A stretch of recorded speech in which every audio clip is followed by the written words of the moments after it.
Foi na Tauba da Beirada. Esse processo aqui, a parte autora, era funcionária do primeiro reclamado, da autoridade administradora e corretora de seguros. E ela vendia empréstimos consignados aos bancos, para vários bancos.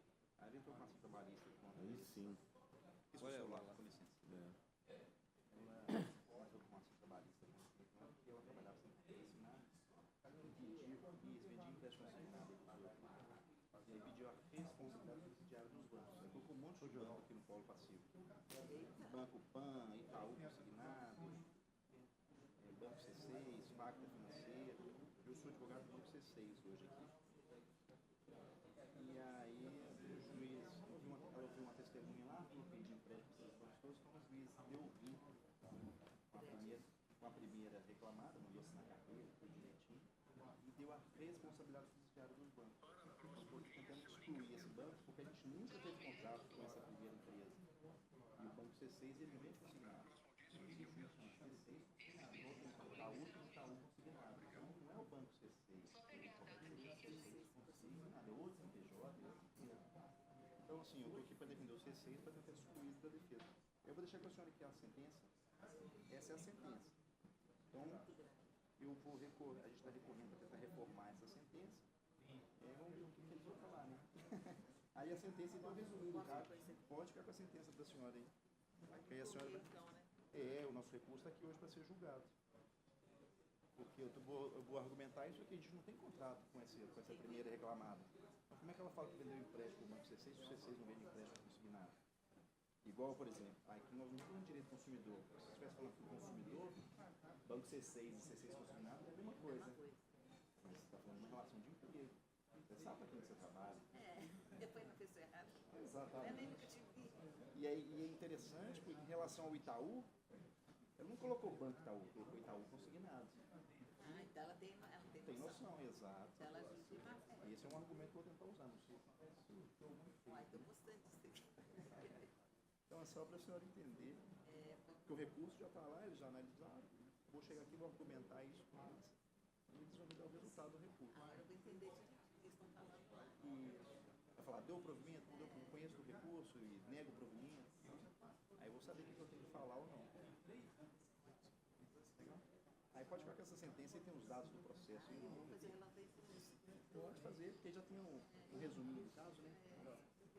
A própria juíza fez um relatório. Bom, muito obrigada. Por nada. Estou aqui no jeito. Depois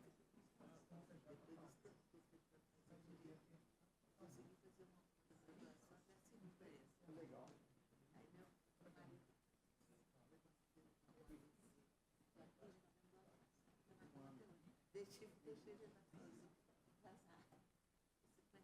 Como é que eu faço? Eu não posso desistir. Não, Deus vai honrar a senhora aí, a senhora vai ser abençoada por esse esforço. Formei os filhos todos. Glória a Deus. Dinheiro. Tá Minha ok. filha ganhou título de mestre em matemática com esse dia. Parabéns. Quero ver eles todos aqui enquanto Amém. Tudo bem sucedido. Bom dia a todos e a todas. Estando no horário e presentes os magistrados e o representante do Ministério Público do Trabalho, que farão parte dos julgamentos de hoje, e invocando a proteção de Deus, declaro aberta a sessão do dia 2 de dezembro de 2025, desta segunda turma do TRT da Terceira Região.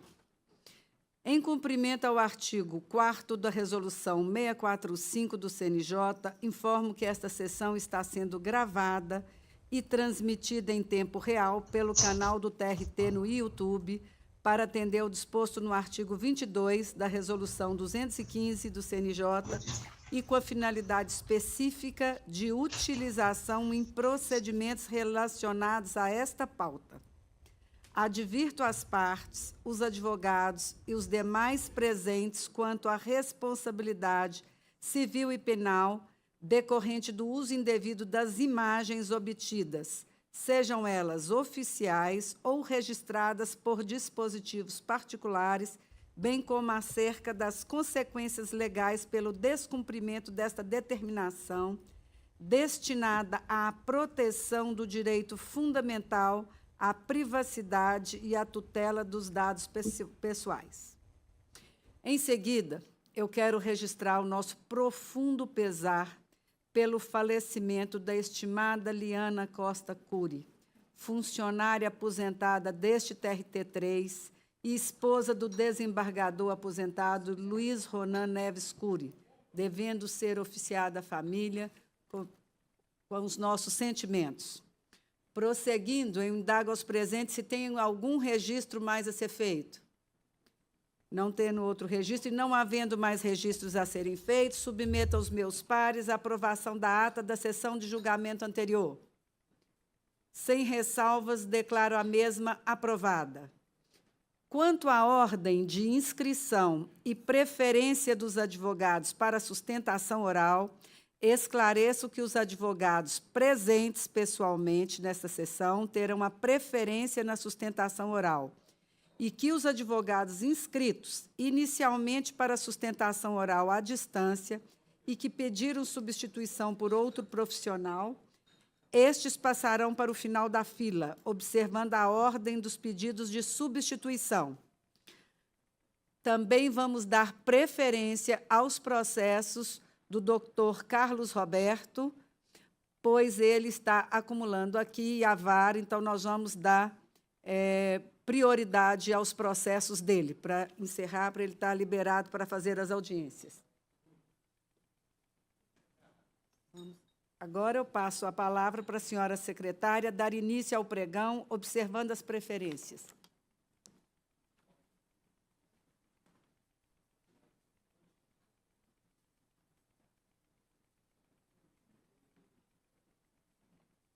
Bom, tá. Como o doutor Carlos Alberto deu uma saidinha para atender, nós vamos dar preferência à doutora Sabrina, que está também vinculada e tem apenas um processo. Vamos iniciar pela pauta da doutora Sabrina, com a secretária para o pregão. Então, na sala da doutora Sabrina, no 01, que é o RO 10.037, dígito 60 de 2025, inscrita a doutora Ana Paula de Souza Cunha Lambert, pela recorrente reclamada. Com a palavra, a relatora. Obrigada.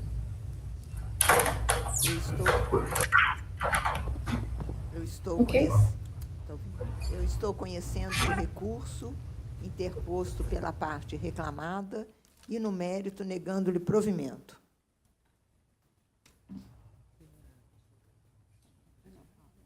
Com a palavra, a advogada doutora Ana Paula. Bom dia a todos, colegas advogados, senhores desembargadores. Nessa oportunidade, eu faço uso da palavra como representante da recorrente CBS Indústria Cerâmica, tão somente no sentido de reforçar alguns pontos da decisão proferida e reforçar alguns tópicos que, a nosso sentir, merece uma atenção especial dos senhores, porque viola alguns dispositivos que nós entendemos de pertinência. No primeiro ponto, nós teríamos que a sentença de primeiro grau teria deferido, na verdade, deferiu, um saldo de salário de 10 dias. Ocorre que está comprovado nos autos que o reclamante não retornou ao trabalho depois das suas férias de 2024, de dezembro. Portanto, nós entendemos que não haveria que se falar em saldo de salário do mês de janeiro. E isso está devidamente catalogado nos autos. Um outro ponto seria a fixação do salário por fora, no valor de R$ 2.000. Ocorre que isso entra em contradição com a própria petição obreira, que estabelece ao longo da sua descrição variações salariais, mas coloca o montante de R$ 2.000 tão somente a partir de 2022. Então, eleger como ponto de valor, padrão, R$ 2.000, isso acarretaria um potencial e grave prejuízo em sede de liquidação de sentença. Então, a recusa na apreciação da tutela jurisdicional de primeira instância, né, mesmo após os embargos declaratórios, chamando a atenção do juízo para esses pontos, a nosso sentir, traria um prejuízo evidente, tanto para o duplo grau de jurisdição, que é que nós estamos buscando, através do RO, e para o próprio direito de defesa.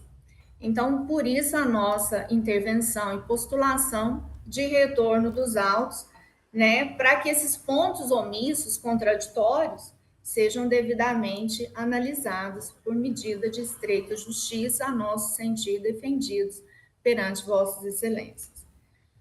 No mérito, também defendemos que essa reforma se impõe. Por quê? Nós temos aí um pedido de rescisão indireta, que foi pontuado pelo obreiro, né? Adicional de insalubridade, alegando nós também a questão do cargo que ele exercia, que era um cargo de confiança, e de uso de EPIs. Depois, um terceiro ponto, pedido reconvencional e uma postulação de litigância de má-fé.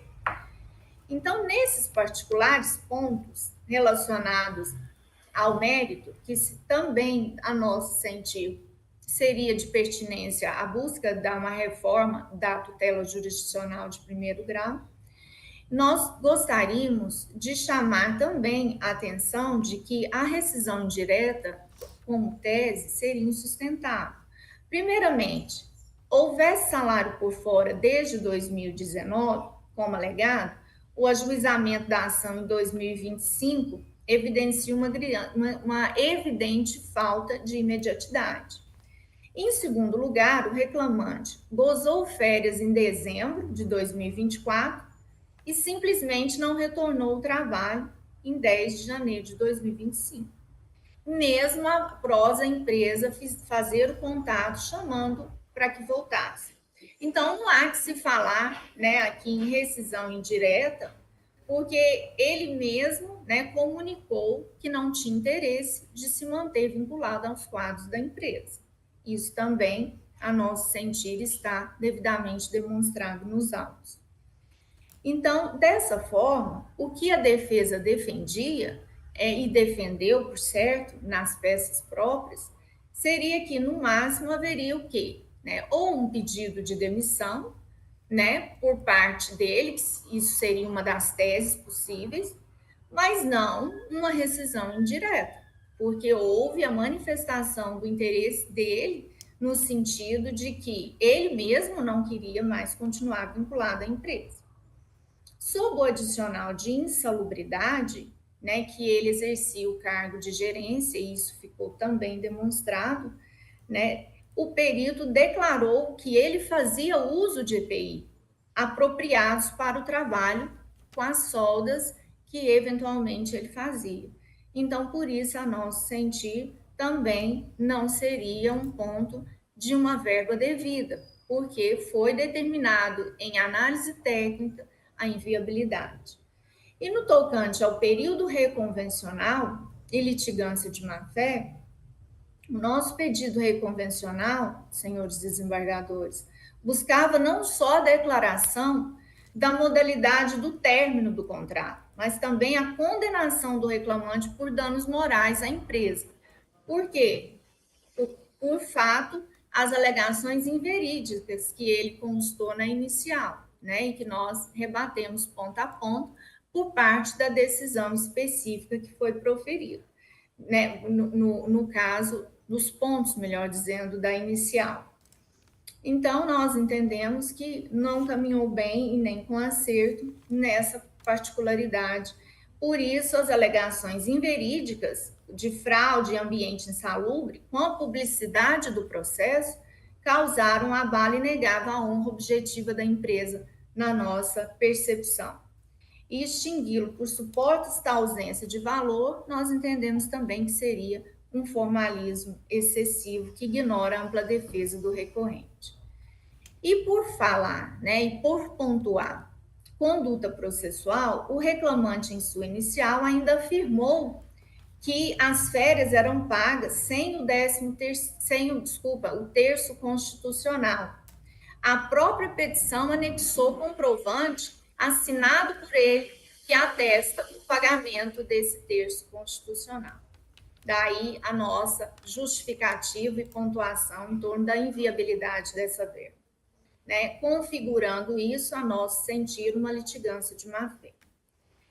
E já partindo para o fecho, né, diante do que nós trazemos aqui, pontuamos diante de Vossas Excelências, nós postulamos, né, confiando na acuidade jurídica e no senso de justiça, que, preliminarmente, pelo reconhecimento da nulidade de sentença por negativa de prestação jurisdicional nos pontos que nós estamos evidenciando aqui, na oportunidade, e subsidiariamente pelo provimento integral do RO que foi aviado e que, ora, está sendo apreciado por Vossas Excelências, para reformar a sentença nos pontos discutidos, afastando a rescisão indireta, o adicional de insalubridade e acolhendo o pedido reconvencional, condenando o reclamante por litigância de má-fé.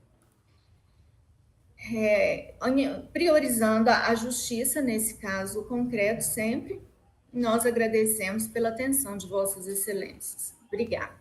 Com a palavra, relatora. Pois não, presidente.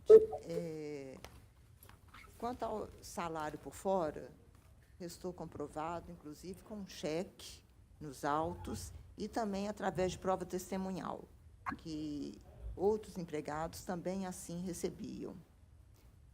Quanto à média, o próprio reclamante informou que recebia 1.900, 2020, 2.000, então o juiz acertadamente fixou em R$2.000. Quanto ao adicional de insalubridade, o próprio perito apurou na avaliação que de janeiro de 2020 a 10 de janeiro de 2025, por não estar o reclamante devidamente protegido em relação ao agente ruído, né? Embora o reclamante tenha informado que fazia uso de EPIs, a reclamada informou que não possui documento de comprovação de entrega de EPIs. Então, o perito precisa apurar que tipo de EPI que era entregue, a periodicidade. Não basta o reclamante falar que recebia. Ele não sabe nem qual o EPI correto. Então, isso, quem determina, quem examina é o perito. Diante disso, o perito apurou insalubridade em grau médio por causa do agente ruído. Quanto à rescisão indireta, não é nem pelo salário por fora, mas é pela falta de fornecimento de EPIs, que se trata de descumprimento reiterado de obrigações contratuais que expõem o empregado, expõem a integridade física do empregado. Quanto ao pedido reconvencional, é exigência legal que se atribua valor e, uma vez não atribuído, extingo o processo na forma da decisão de origem. Quanto ao mais, mantenho o voto, presidente. Pois não, como vota o doutor Geraldo? Acompanha a relatora. Doutor Lucas? Também acompanha. Então, fica proclamada a decisão nos termos propostos. Próximo. Doutora Sabrina, então. Nos outros, tem alguma observação? Não, tem não. Só esse? Então, pronto. Então, doutora Sabrina, a gente agradece muitíssimo a participação. Tá? Muito obrigada. E até uma próxima, tá bem. Próxima. Agora nós vamos dar preferências aos processos do doutor Carlos Alberto. Primeiro chamo os advogados que estão presentes, se tiver algum, senão a gente vai para o telepresencial. Vamos julgar todos do doutor Carlos Alberto. Doutor Carlos, aquele processo que o senhor vai adiar, o senhor podia anunciar, porque já libera o advogado? Ah, sim.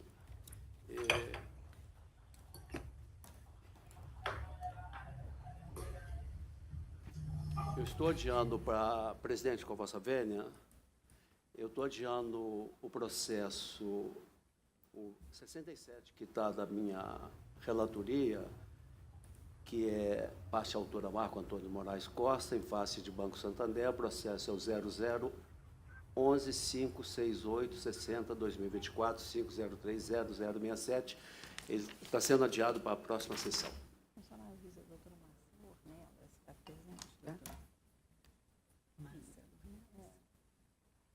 Doutora Marcela Ornelas, advogada, está presente na sessão a telepresencial? Sim, bom dia, excelências. Bom dia. A senhora ficou ciente, doutora, que o processo será Sim, adiado sim. para a próxima Muito sessão? obrigada. Tá. E Muito será adiado na obrigada. próxima sessão, dia 9, tá? Perfeito, muito obrigada. Nada. Próximo. Então, na sala do doutor...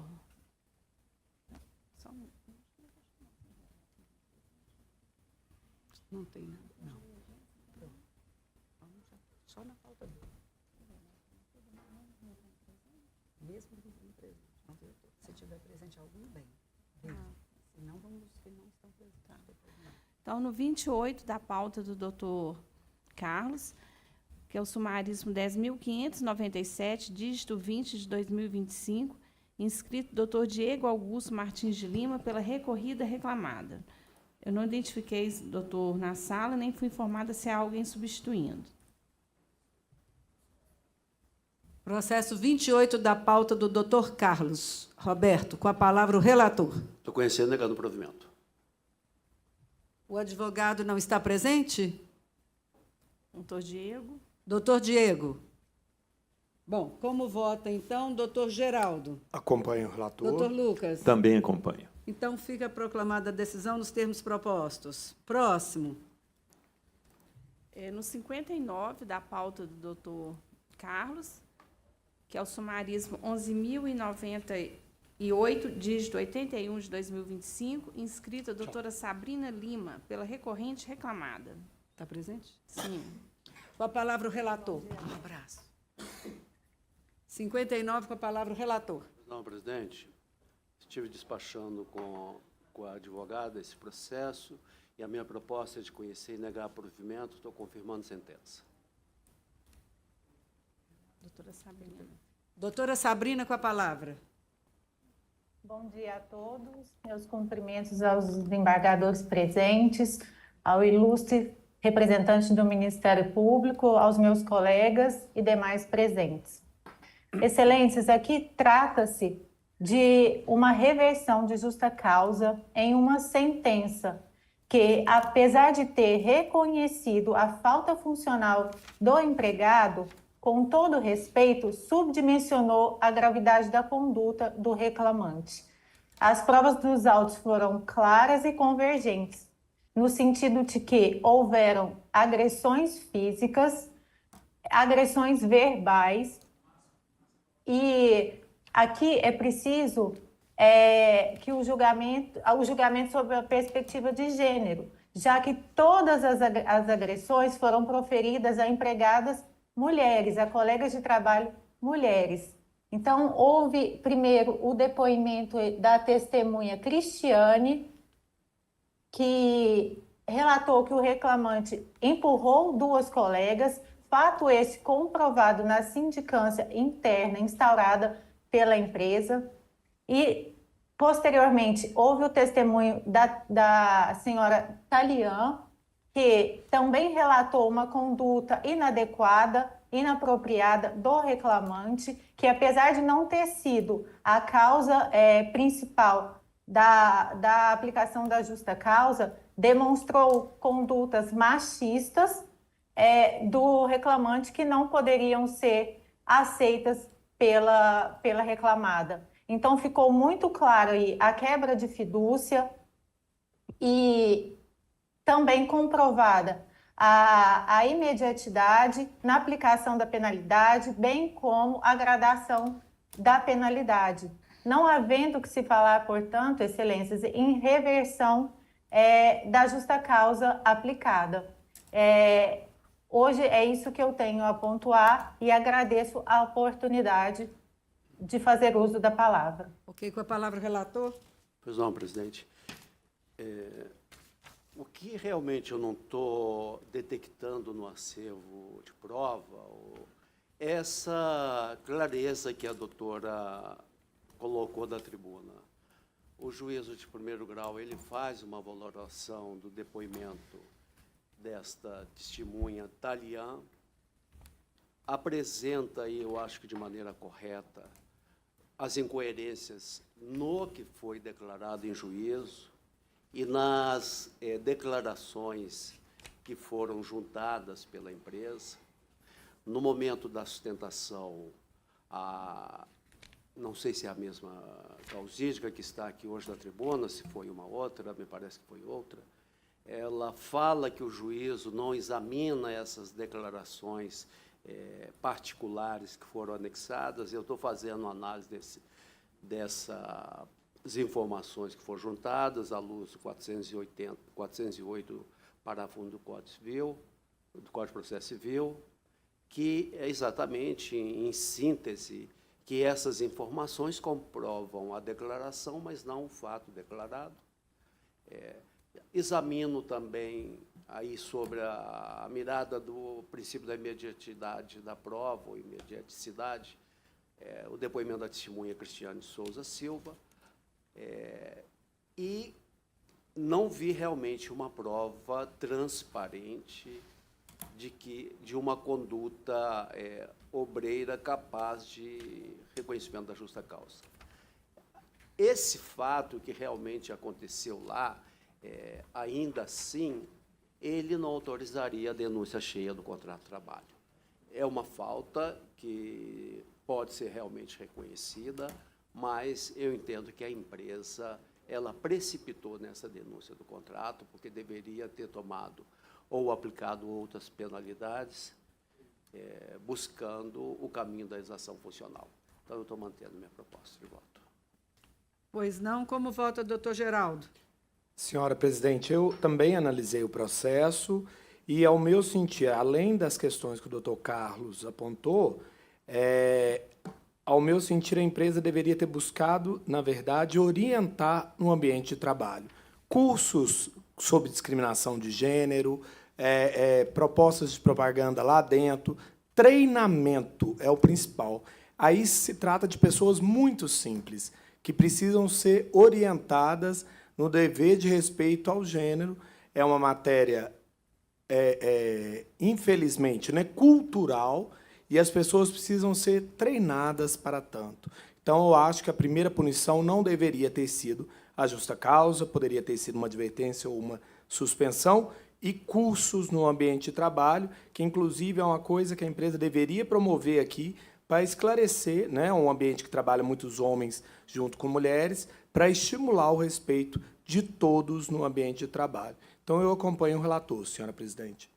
Como vota o doutor Lucas? Senhora presidente, eu também acompanho o relator, a análise está muito bem feita, a prova produzida não justifica uma dispensa por justa causa, muito ao contrário, e o reclamante, o trabalhador já está sendo punido simplesmente com essa dispensa sem justa causa. Então, eu acompanho o relator. Então, fica proclamado o resultado nos termos propostos. Bom dia. Próximo. Bom dia. No 56 da pauta do doutor Carlos, que é o AP 11.021, dígito 32 de 2023, inscrito doutor Frederico Potronieri Andrade Cruz, pelo agravante exequente. Com a palavra o relator. Minha proposta é de conhecer dos agravos. No mérito, eu dou parcial provimento ao agravo do executado para determinar a retificação de cálculos periciais, para que, na fase extrajudicial, incida o IPCA e juros do artigo 39, caput da Lei 11.177, de 91, na fase judicial. Até 29 de agosto de 2024, a taxa Selic, que contempla tanto os juros quanto a correção monetária. E, a partir dessa data, o IPCA a título de correção monetária, mais os juros pela taxa Selic. Desta devendo ser subtraído aquele com a possibilidade de taxa zerada. Também dou provimento ao apelo ou agravo da exequente para, quanto aos reflexos em repouso semanal remunerado, deve ser observada a redação original da OJ 394 da SBDI 1 do TST até o marco temporal de 20 de março de 2023, apurando-se os reflexos de forma simples. No período posterior, os reflexos em repousos repercutem sobre as demais parcelas salariais, conforme estabelecido na decisão de recurso repetitivo do TST, IRR 101-69-57-2013-5050024. E o segundo provimento é para condenar executado ao pagamento de honorários advocatícios de sucumbência, percentual de 5% sobre o valor líquido da liquidação, custas pelo executado de R$ 44,26. Doutor Frederico Poltronieri, está presente? Não estando presente, então, como vota? Doutor Geraldo. Acompanho o relator. Doutor Lucas. Também acompanho. Então, fica proclamado o resultado nos termos propostos. Próximo.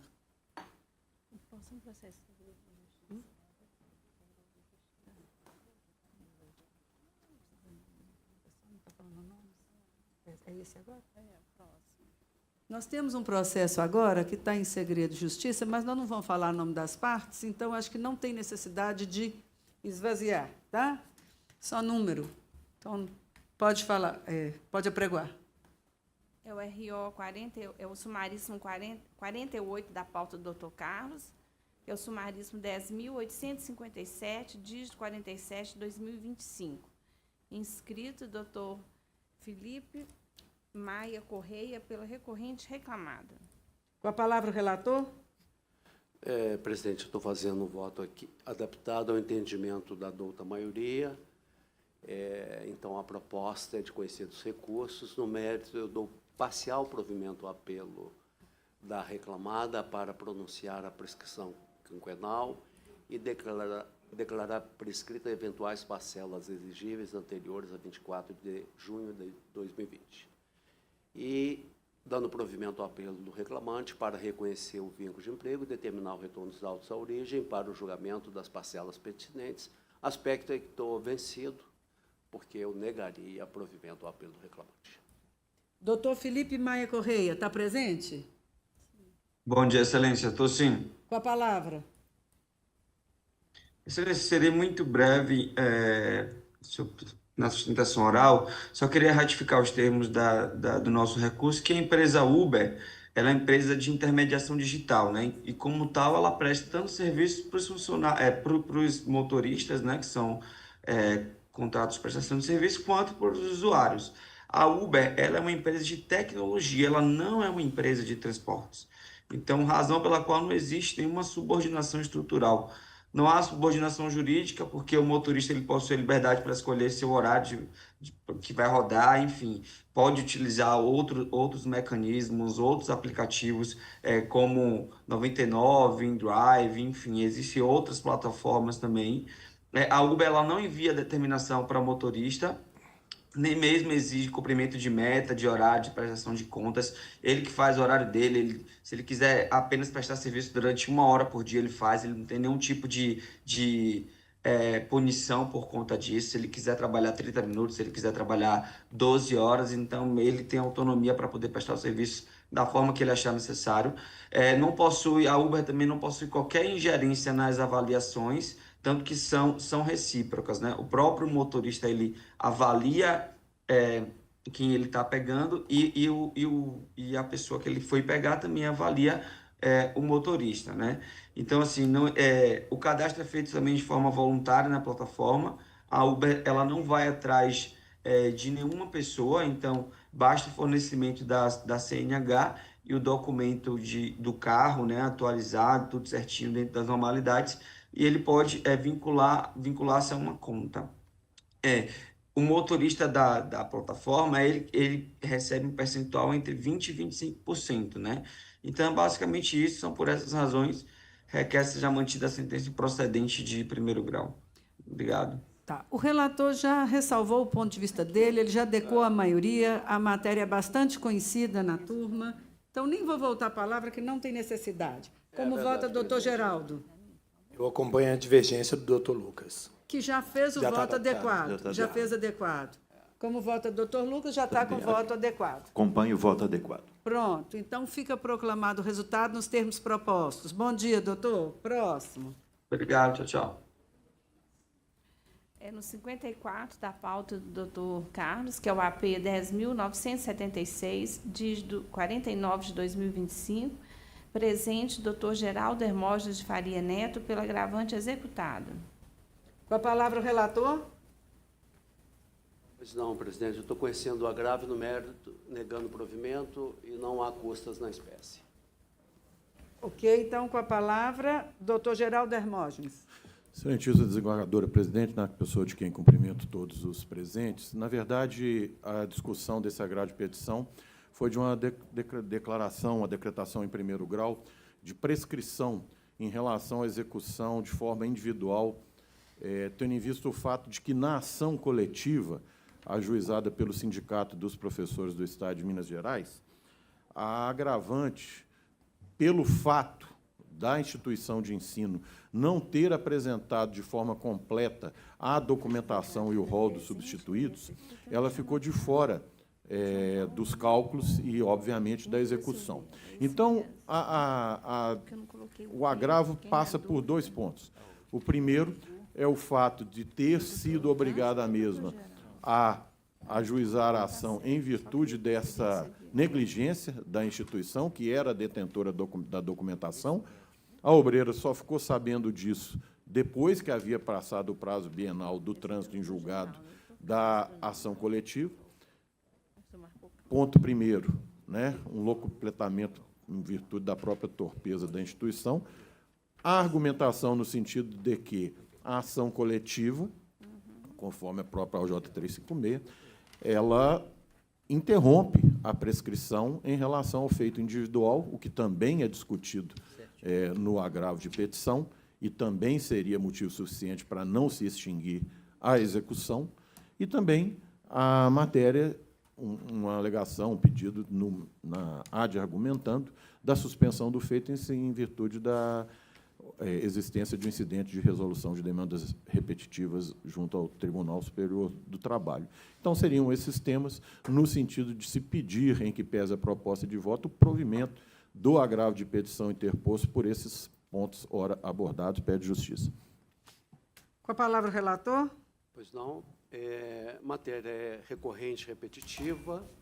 Eu estou fazendo aqui a aplicação do tema 877 do STJ, no sentido de que o prazo prescricional para execução individual é contado o trânsito em julgado da sentença coletiva, sendo desnecessária a providência de que trata a Lei 8.078/90. A ação coletiva transitou em julgado em 5 de outubro de 2018. A exequente intentou essa execução em 31 de outubro de 2005. Mais de 5 anos do trânsito em julgado da ação principal. Não estou aplicando aqui nem a prazo bienal. Essa tese que é levantada na tribuna, respeitosamente, eu acho que não tem incidência no caso dos autos, e aplicar aqui uma eventual accionata por incúria da empresa. Não foi observado o prazo, então eu estou mantendo a proposta de voto. Como vota, doutor Geraldo? Respeitosamente ao nobre advogado, eu acompanho o relator. Doutor Lucas? Também acompanho. Então, fica proclamado o resultado nos termos propostos. Bom dia, Obrigado. doutor. Sei que o senhor tem outros aí também, né? Sim. Tá, vamos seguir. A gente está dando preferência todos do doutor Carlos Roberto, porque ele está não, acumulando. excelência. Pois não. Próximo. Prosseguir na pauta do Dr. Carlos, no 16, que é o RO 10.412, dígito 41 de 2025, inscrita a doutora Érica Tatiane Ferreira Mendes, pela recorrida reclamada. Com a palavra o relator.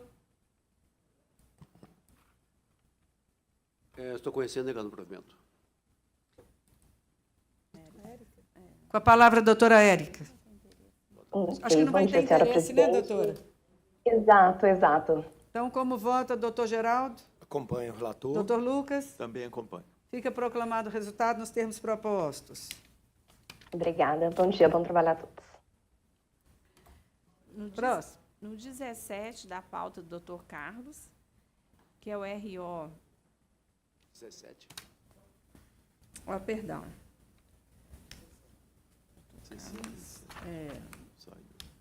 67 foi adiado. O 42 da pauta do Dr. Carlos, que é o RO 10.798, dígito 56, de 2025, inscrita a doutora Carla Cristina da Silva Pereira, pelo recorrente reclamante. Com a palavra o relator. Senhor presidente, ainda ontem despachei com a advogada da parte recorrente e estou conhecendo o recurso no mérito declarando provimento. Doutora Carla Cristina da Silva Pereira. Excelentíssimo senhor relator, doutor Carlos Roberto Barbosa, demais desembargadores que compõem essa egrégia turma, doutor Geraldo Magela Melo e doutor Lucas Vanucci Lins, ilustres representantes do Ministério Público, caros colegas, bom dia. Falo em nome do reclamante Lucimário Tourinho de Araújo, que busca apenas aquilo que lhe foi retirado em primeiro grau, o reconhecimento do vínculo empregatício que efetivamente existiu e foi admitido pelos próprios reclamados. A prestação de serviço foi admitida. Ônus da prova é dos reclamados. Excelências, este processo traz uma peculiaridade incontornável. Os reclamados admitiram a prestação de serviços exatamente no período indicado na inicial, ou seja, de setembro de 2023 a dezembro de 2024. E ainda não impugnaram o salário afirmado na petição inicial. Admitiram também que o reclamante laborava na atividade fim da fazenda como vaqueiro, de acordo com o artigo 818 da CLT e com jurisprudência pacífica deste tribunal e desta turma, admitida a prestação de serviço, presume-se o vínculo, cabendo ao empregador provar a excepcionalidade. E o que fizeram os reclamados? Não apresentaram contrato autônomo, não comprovaram autonomia, não trouxeram recibo, não trouxeram documentos formais, não produziram nenhuma prova capaz de afastar a presença dos requisitos do artigo 2º e 3º da CLT. Ou seja, excelências, não se desincumbiram do ônus que a lei impõe a eles. Provas documental e pericial confirmaram a tese do reclamante. O processo está recheado de provas produzidas pelo reclamante. Veja, vídeos e fotos de rotina de trabalho, inclusive publicadas pelos próprios reclamados, conversas de WhatsApp demonstrando subordinação direta, vales de leite, atividade diária e ordens e cobranças. E mais, o laudo pericial é absolutamente claro ao descrever a rotina de trabalho típica de empregado rural e reconhece, inclusive, insalubridade em grau médio por exposição a agentes biológicos. Nada disso foi derrubado pelos reclamados. Contradições graves dos prepostos afastam sua credibilidade. Excelências, a instrução processual revelou um cenário gravíssimo. Os prepostos dos reclamados não sabiam informar o salário do reclamante, quem contratou, qual era o horário de trabalho, qual era o último dia do trabalho. Cada um apresentou um horário de trabalho diferente. 5 às 13 na defesa, 7 às 10 por um dos prepostos, 9 a 11 pelo outro. Ou seja, não há uniformidade, não há veracidade, há evidente confissão pela ficta ausência de conhecimento mínimo sobre os fatos. A testemunha dos reclamados não trabalhou no período que alega. A sentença considerou crível uma testemunha que não foi indicada na defesa, não teve carteira exibida, não coincide com o seu depoimento, não coincide com os trabalhadores citados pelos próprios prepostos. E ainda, o preposto Sérgio afirmou ter sido treinado que esta testemunha, levada por eles, foi treinada pelo próprio reclamante. Essa testemunha não só contradiz a defesa, como apresentou versão incompatível com a realidade da fazenda. Isso gera cerceamento de defesa, quebra de paridade, prova imprestável e contaminada por evidente interesse. Não há um único documento que comprove a autonomia. Excelências, não existe contrato autônomo, recibo, RPA, nota fiscal, contrato de empreitada, relatório de serviço, comprovante de qualquer autonomia. Nada, absolutamente nada. E, neste ponto gravíssimo, eu gostaria de ressaltar, até ontem eu falei isso com o doutor Carlos, o preposto Marcelo afirmou que na fazenda trabalhavam vários empregados de carteira anotada, citando nominalmente Luiz, Gilmara, Sérgio, Evaldo, Ramon, Marli e Rosa. Entretanto, a testemunha trazida por eles indicou apenas 2 nomes completamente distintos destes afirmados pelo preposto. A testemunha disse que trabalhavam com ele na fazenda tão somente Hernandes e Mateus, que sequer foram mencionados pelo preposto. Então, esta contradição é material, profunda e incontornável. Se fossem realmente trabalhadores de carteira anotada, seus nomes seriam coincidentes, mas não há qualquer coincidência em relação a isso. Portanto, o que se clama, não, se realmente fosse trabalhador autônomo, por que não trouxeram uma única prova? O único trabalhador da fazenda durante o período foi o reclamante. Os próprios prepostos disseram que o reclamante treinou a testemunha, realizava a rotina de vaqueiro, era o responsável direto pelas atividades rurais e mais, Marcelo, o preposto, ele disse que o meu cliente somente foi dispensado porque ele estava dando prejuízo na produção de leite. Ou seja, ele não era autônomo, ele era empregado, tipo, subordinado, habitual e oneroso pessoal. Diante desse conjunto probatório incontornável, o que se pede com o máximo respeito é o reconhecimento do vínculo empregatício no período integral informado na inicial, de 11 de setembro de 23 a 26 de dezembro de 24, aplicação ficta da confissão aos reclamados, reconhecimento das verbas, FGTS, horas extras, manutenção da insalubridade reconhecida pelo perito, reconhecimento da inversão do ônus. Excelências, já vou me encerrando, mas gostaria de registrar que esse caso revela um trabalhador simples e negro, que viveu meses de labor árduo, diário, rural, e que agora apenas pede que este tribunal restabeleça a justiça que lhe foi negada em primeiro grau. A prova é robusta, a defesa é contraditória, a testemunha é imprestável, a perícia é clara, a jurisprudência pacífica. Por tudo isso, eu agradeço a atenção e peço total reforma da sentença. O meu muito obrigado. Com a palavra, o relator. Parabenizar a advogada pelo empenho, mas eu vou manter. Está havendo aqui um equívoco ao buscar aqui ônus de prova de quem é encargo, ainda que possa parecer um paradoxo, o juiz só vai buscar ônus de prova em caso de ausência de prova. E que não é o caso dos autos, aqui tem prova. A prova oral que foi produzida neste feito e a testemunha da reclamada, ela afirmou que o autor trabalhava em média 4 a 5 vezes por mês, com horários variáveis. Tese aqui é de eventualidade. A empresa alega que ele não era um trabalhador sob a égide do artigo 3º da CLT. É uma eventualidade que ficou comprovada aqui nos autos. Esses outros elementos que a doutora coloca da tribuna, eles não são substanciosos para superar essa tese, comprovada nos autos. Não é nada de ônus, é exatamente prova produzida, é exame de prova. A testemunha do reclamante, ela afirma que esteve na fazenda apenas 12 vezes, em todo o ano de 2024, limitando-se a ver em algumas ocasiões tirando leite ou tratando animais.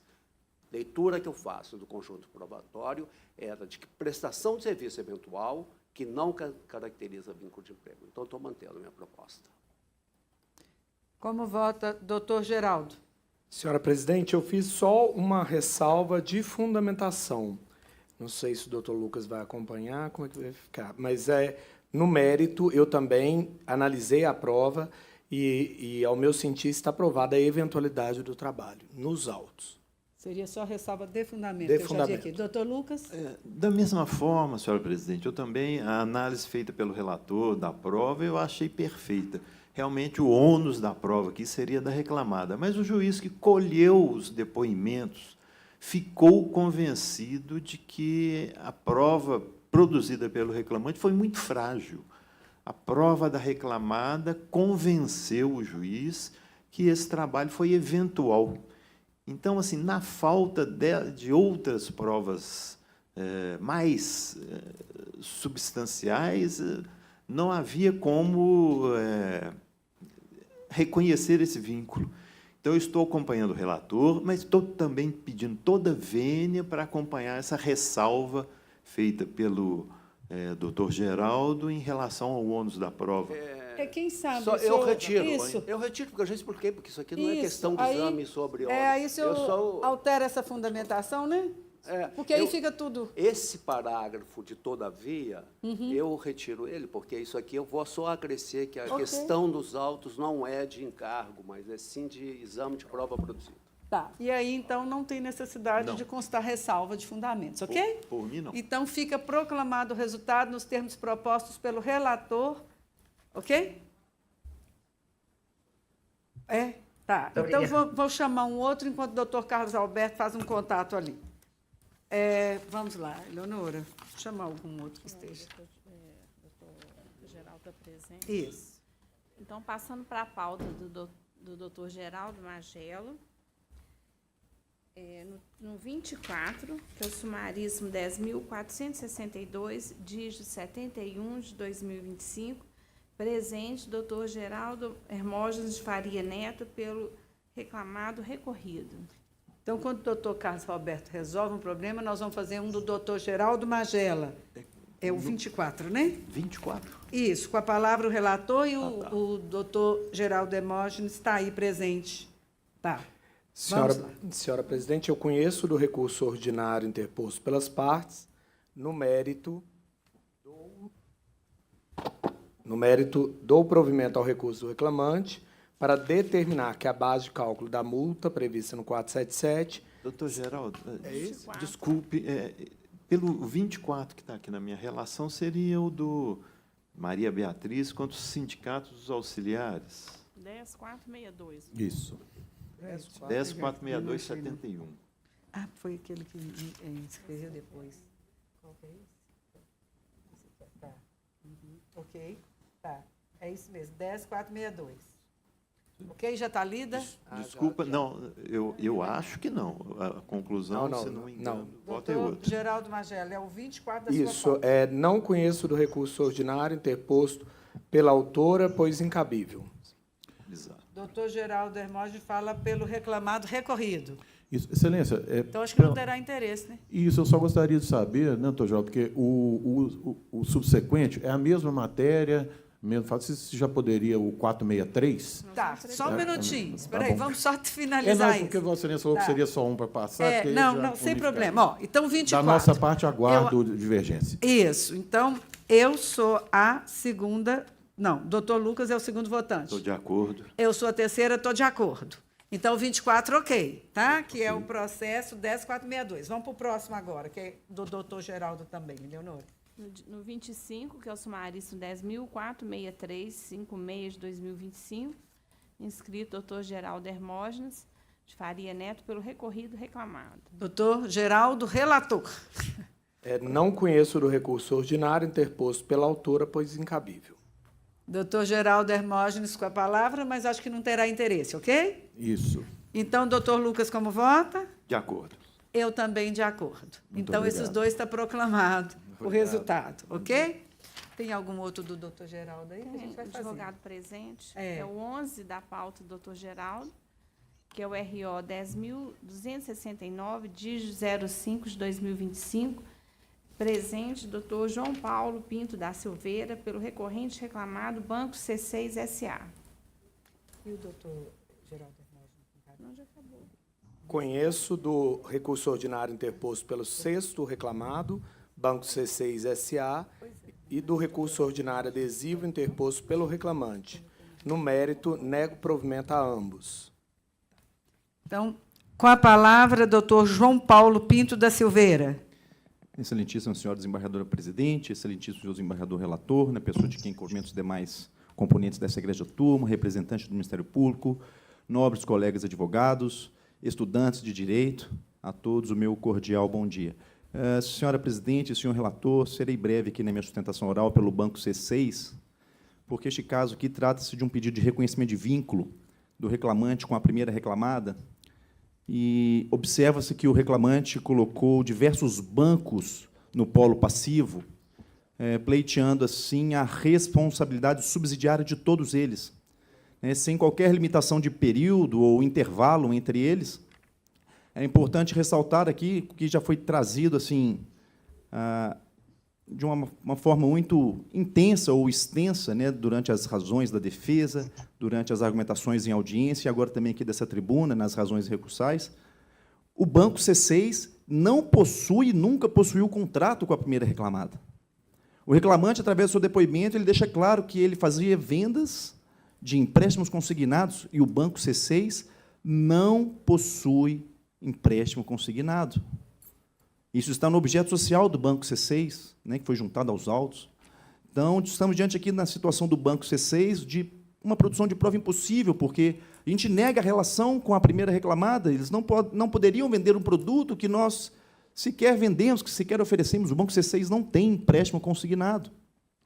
Então, data máxima vênia ao entendimento da sentença de primeiro grau e à proposta de voto do ilustre relator, o Banco C6 insiste na sua tese, no sentido de que não há como ser responsável subsidiário nessa relação.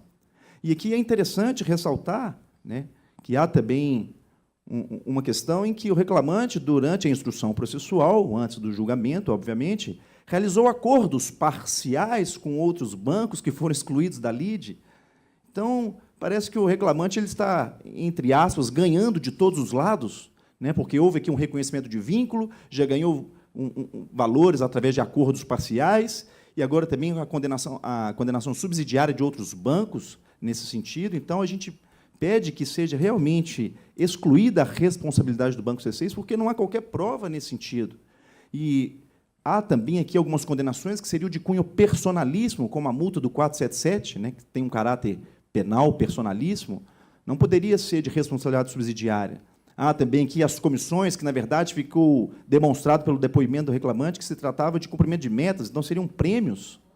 Então, a gente pede que também seja afastado esse pagamento de comissões, e apenas argumentando, é importante mostrar que, como exemplo de uma das instituições financeiras, eu não falo aqui pelo Banco Itaú consignado, mas vejam, o reclamante, ao eleger o Banco Itaú consignado como reclamado, não colocou o Banco Itaú genericamente, colocou o Banco Itaú consignado. E aqui, neste caso, colocou o Banco C6, uma pessoa jurídica totalmente distinta, e que, como eu já disse e reafirmo, não possui esse produto de empréstimo consignado no seu objeto social. Então, senhora presidente, senhor relator, com essas razões, a gente pede vênia à proposta de voto e que seja dado provimento ao recurso do Banco C6. Obrigado.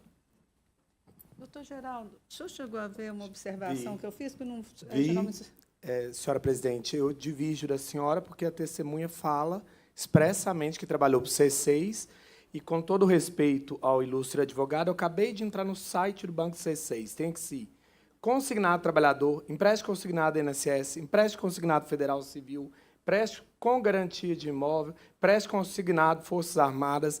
Então, com todo respeito, o Banco C6, pelo menos no site, acessado pelo Google, neste exato momento, tem, sim, empréstimo consignado. E como a prova dos autos diz que ele trabalhou para o Banco C6 não junta nenhuma prova do contrato que ele fatalmente tem. A grande questão é que esses bancos digitais estão literalmente transferindo a sua mão de obra para terceirizados e não querem assumir a sua responsabilidade. Então, eu mantenho o meu voto como proposto, senhora presidente. Ok. Como vota o doutor Lucas? Da mesma forma, e com todo respeito, eu acompanho o voto do relator, entendendo que, nesse caso do processo, a prova produzida, tem um depoimento testemunhal muito claro, leva a crer que havia essa prestação de serviço. Acho que cabia ao reclamado aí fazer uma prova mais consistente no sentido contrário, que não foi feito. Eu acompanho o relator. Eu peço vênia e eu fico vencida porque eu excluiria o Banco C6, porque eu entendi que realmente não houve prova suficiente, robusta, que ele teria sido tomador do serviço, nem do período, nem exatamente das tarefas, enfim. Então, eu fico vencida, meu voto está aí, já será registrado, tá bem? Mas fica proclamado o julgamento nos termos propostos pela maioria. Obrigado, Tá? senhora presidente. Relator? Bom dia a todos. Bom dia, doutor. Eu vou chamar Próximo. Vou chamar as preferências. Então, passando para a pauta do doutor Lucas, no 22, que é o AP 10.415, dígito 53 de 2025, inscrito doutor Bento José Ribeiro Araújo Teixeira, pelo agravante, que recorreu adesivamente, e embargada de terceiro. Com a palavra, doutor Lucas. Senhora 22. presidente, a conclusão do meu voto, eu estou conhecendo dos agravos de petição e, no mérito, negando provimento a eles.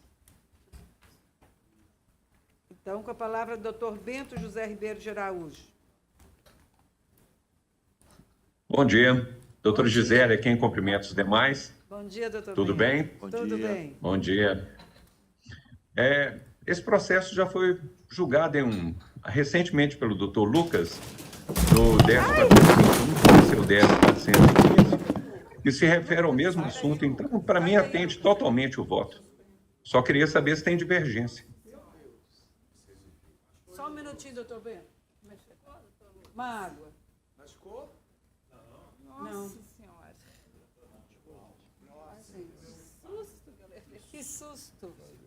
Está tudo bem, gente. Está tudo bem, graças a Deus. Suspende a gravação um instante.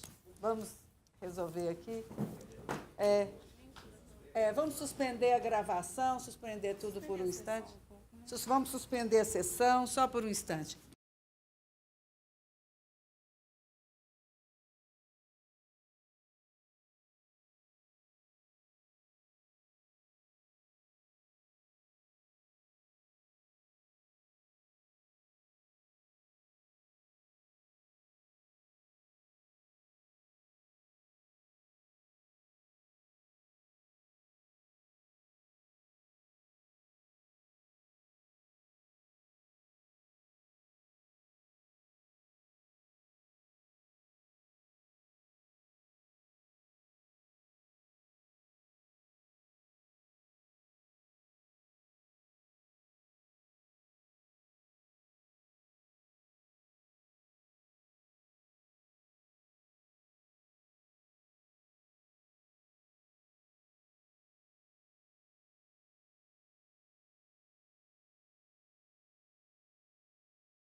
Isso.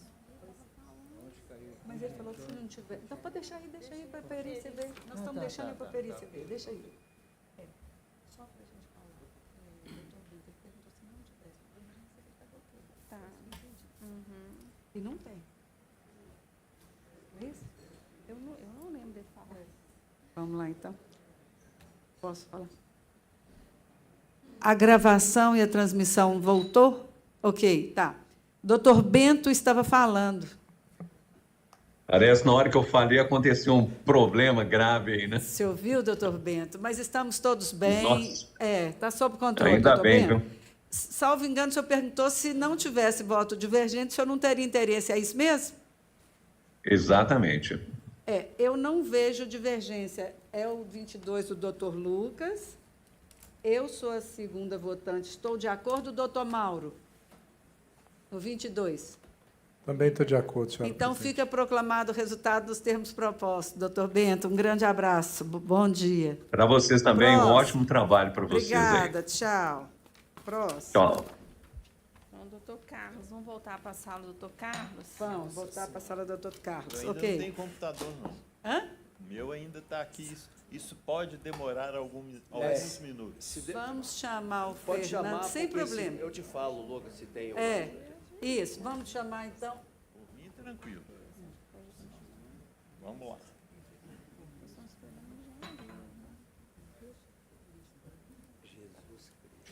Obra pública, né?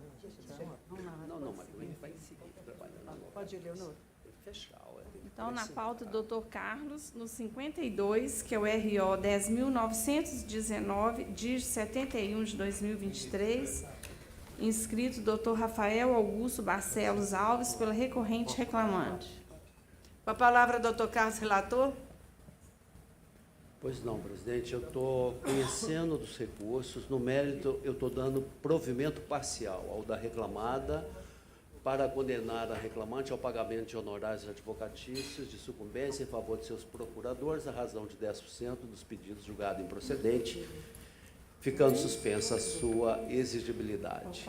Ao da reclamante para excluir a determinação de limitação da condenação, o valor dos pedidos indicados na inicial. E estou mantendo o valor arbitrário da condenação por compatível. Com a palavra, doutor Rafael Augusto Barcelos, pelo recorrente reclamante. Bom, bom dia a todos. Quero cumprimentar essa colenda turma julgadora aqui na pessoa do eminente desembargador e presidente. E só, presidente, eu não quero ser muito enfadonho, é porque esse processo aqui eu tive a oportunidade de despachar com os 3 votantes. Sou relator, doutor Geraldo e com o doutor Lucas também. Então, basicamente, o que eu iria sustentar aqui seria a repetição daquilo que eu já disse no despacho. Mas eu quero, ainda assim, destacar alguns pontos que eu não tratei de maneira pormenorizada nos despachos, que diz respeito à questão da prova dividida.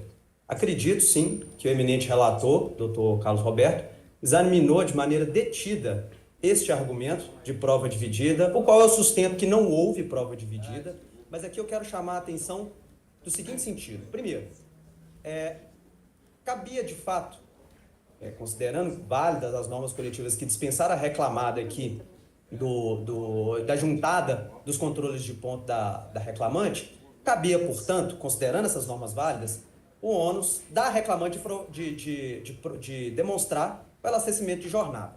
Né? E a reclamante trouxe uma testemunha que disse: iniciávamos o trabalho às 7h30, parávamos às 20h30, porque a gente fazia muito trabalho extra, sem que isso ficasse registrado para pagamento de horas extras. Os horários de entrada e saída informados também se aplicam à reclamante. Enfim, esse é o depoimento da testemunha da reclamante. Já o depoimento da testemunha convidada pela reclamada não diz expressamente sobre estes horários que foram declinados na petição inicial, mas diz que já aconteceu de terminar as atividades após as 16h30, que é o horário contratual, que nesta hipótese, ou seja, se é término de trabalho após o horário contratual, por óbvio, horas extras, que nesta hipótese existiu uma planilha de controle de registro de horas extras, que depois essa planilha era utilizada como base para banco de horas, para, enfim, qualquer coisa pertinente nesse sentido. Que isso ficava com o gestor da equipe, ou seja, eu penso aqui de maneira bem respeitosa que prova dividida não houve. é possível ventilar aqui que a testemunha da reclamada não afirmou sobre elastecimento de jornada, mas isso a testemunha da reclamante fez. A testemunha da reclamante, de fato, demonstrou que tinha o elastecimento de jornada. E eu chamo a atenção aqui para um ponto do depoimento da testemunha da reclamada, que era sobre as horas extras em home office, que é justamente uma das alegações da petição inicial. A petição inicial, ela fala que, além das horas extras prestadas no estabelecimento físico da reclamada, em razão da demanda, a reclamante também era demandada enquanto estava em casa. E a testemunha trazida pela própria reclamada disse, olha, lá no complexo, ou seja, no estabelecimento comercial, ele funcionava 24 horas e justamente porque funcionava 24 horas, a gente tinha que dar apoio para a equipe noturna. E se tinha que dar apoio para a equipe noturna, então eu penso respeitosamente que ficou demonstrado aqui que tanto a testemunha convidada pela reclamada, quanto a própria reclamante, trabalhava em regime de horas extras. Então, neste sentido, de maneira bem respeitosa, eu entendo que não houve prova dividida. E não havendo prova dividida, então, eu penso que era mesmo o caso de procedência aqui do pedido de horas extras formulado pela reclamante. Existem outros pontos aqui, mas, no mais, esse eu penso que seria o mais importante e que me caberia sustentar aqui.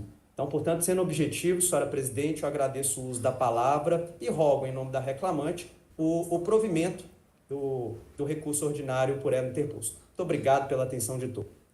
Pois não, o doutor disse que já despachou com todos. O senhor relator, quer acrescentar alguma coisa?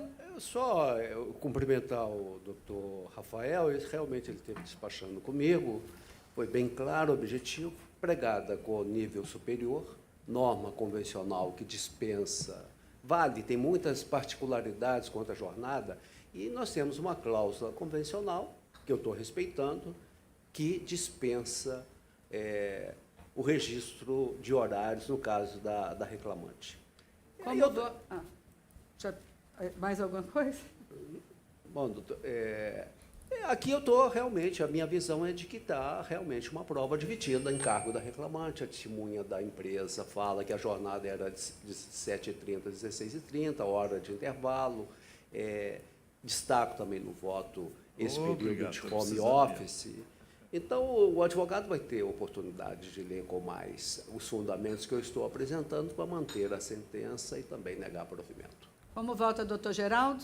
Com todo respeito ao nobre advogado, eu acompanho o relator. Doutor Lucas? Também acompanho. Fica proclamado o resultado nos termos propostos. Bom dia, doutor. Próximo. Prosseguir na pauta do doutor Carlos, no 40, que é o RO 10.756, dígito 53 de 2025, inscrito doutor Henderson Magalhães Gomes Souza, pelo recorrente reclamado. Com a palavra o relator, doutor Carlos, no 40 da pauta. Ele não está mudando aqui meu... Por acaso travou... Não, agora sim.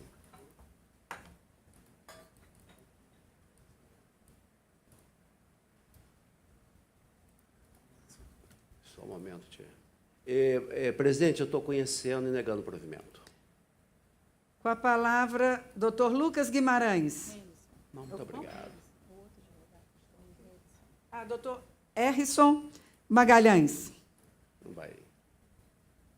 Perfeitamente, Sua Excelência.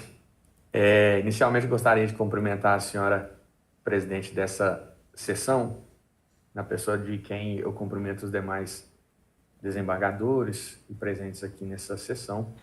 Eu gostaria, Excelência, inicialmente, de atacar o mérito de maneira bem breve. O mérito do nosso recurso aqui, ele se destina única e exclusivamente à revisão da concessão do adicional de insalubridade em grau médio para o reclamante.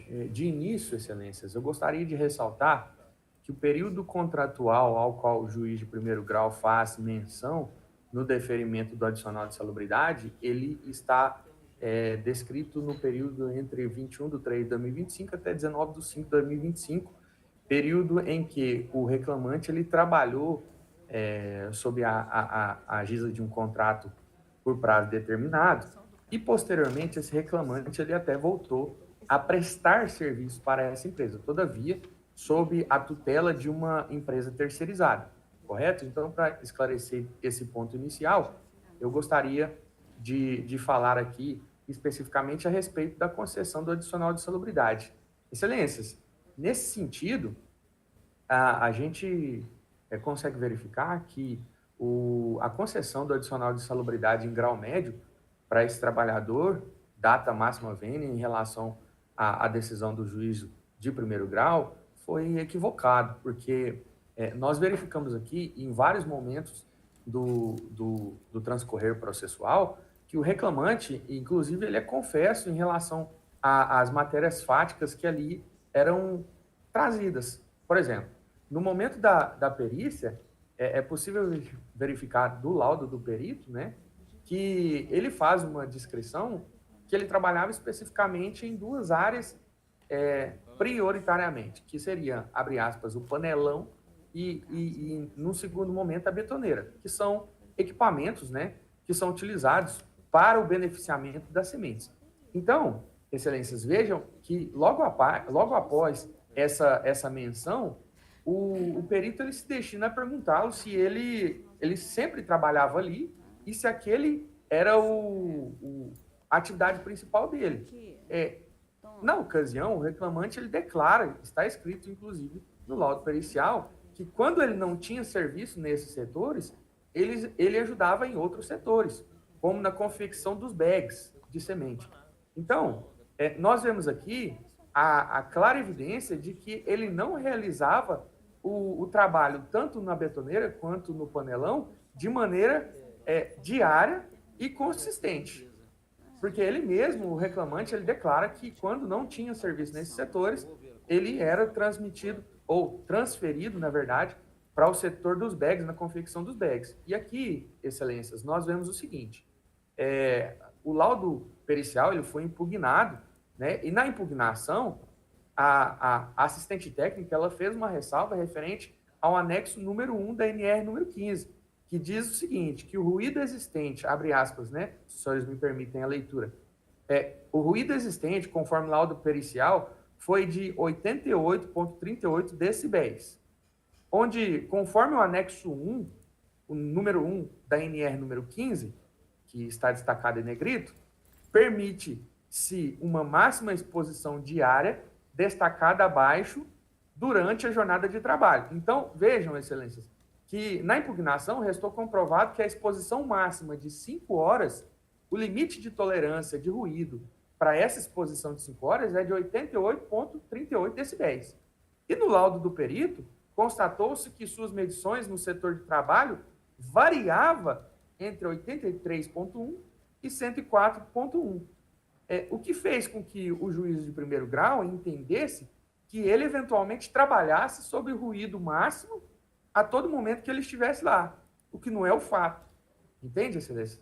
Então, quando eu trago essa possibilidade de revisão, e eu peço aos senhores que revisem esse voto, e que, eventualmente, data máxima vênia abram a discordância do relator nesse sentido, é que a exposição do trabalhador nesse sentido, ela não era costumeira, ela não era diária, ela não era diuturna. A atividade de trabalho dele variava muito entre a realização dos bags e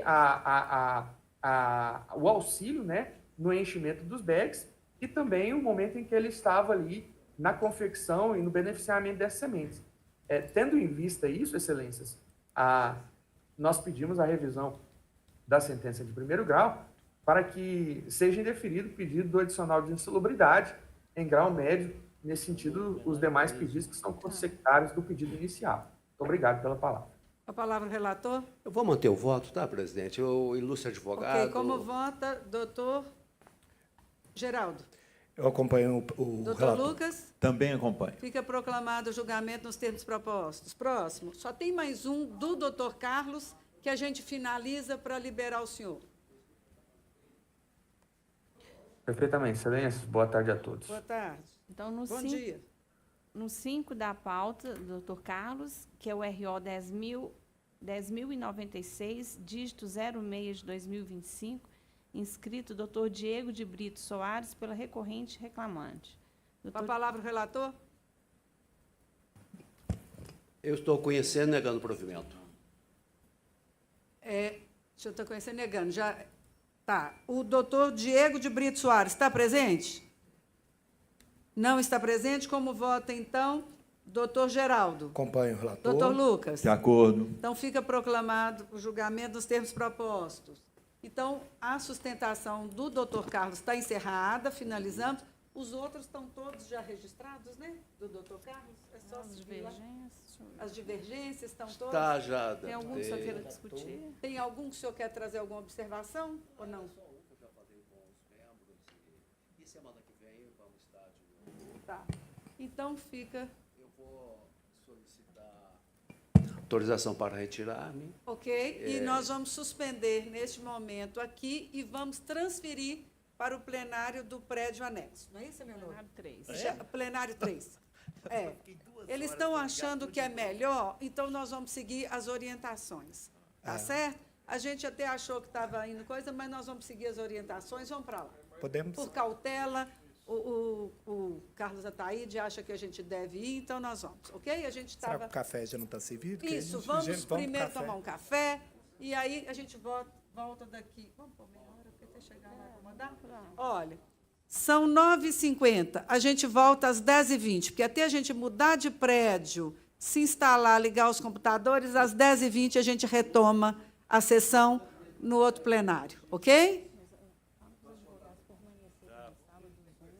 Tá. Os advogados podem permanecer normalmente na sala do Zoom. A gente só vai dar uma interrupção porque a gente vai mudar de local a sessão a ser realizada. Tá certo? A gente retoma às 10h20. Até daqui a pouco.